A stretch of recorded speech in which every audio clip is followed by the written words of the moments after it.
তো হ্যালো বন্ধুরা, আজকে আমি আপনাদের দেখাবো কিভাবে কলা চাষ করতে হয়। আমাদের এইখানে প্রায় প্রচুর পরিমাণ কলার চাষ হয়। এটার খুব প্রতি ডিটেলস সম্পর্কে আমি আপনাদেরকে বলবো।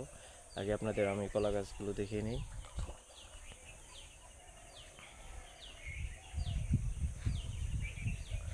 এই যে কলা গাছের বাগান, যেটা পুকুরের সাইডে বপন করা হয়েছে এবং পুকুরের সাইডে তৈরি করা হয়েছে। এখানে প্রচুর পরিমাণ কলা গাছ আছে। কলা গাছগুলোতে প্রচুর পরিমাণ কলা আপনারা দেখতে পাচ্ছেন। প্রতিটা কলা গাছে প্রচুর পরিমাণ কলা আছে।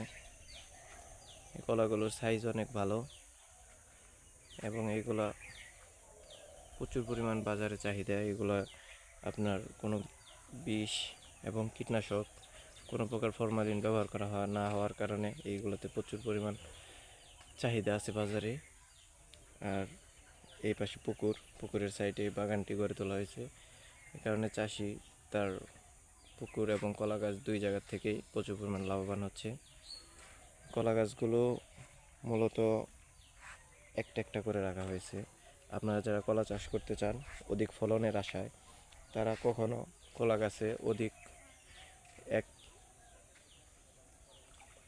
একটার উপরে কলা গাছ রাখবেন না। অধিক কলা গাছ রাখলে ওইটার কলাটায় খুব একটা জোর দেয় না, ফলে কলা চিকন হয়, পাতলা হয়, ভিতরে কুসকুস থাকে। এই কারণে সঠিক নিয়ম হলো কলা যখন একটা কাঁদি আসবে তখন বাকি গাছগুলোকে কেটে দেওয়া, এবং যখন ওইটা পরিপক্ক হওয়ার সময় হয় তখন আবার ভালো সাইজ দেখে আরেকটা গাছ এইটাতে বড় হওয়ার জন্য ওইটার পরিচর্যা করা। আপনারা দেখতে পারেন এইটা, এই যে তিনটা কলা গাছ একসাথে রাখছে, এই কারণে ওই যে ওইটার কলা খুবই ছোট হয়েছে, এটার কলাও প্রায় ছোট হয়েছে। আর প্রথমে যেটা আসছিল ওইটার কলা মোটামুটি অনেক বড়।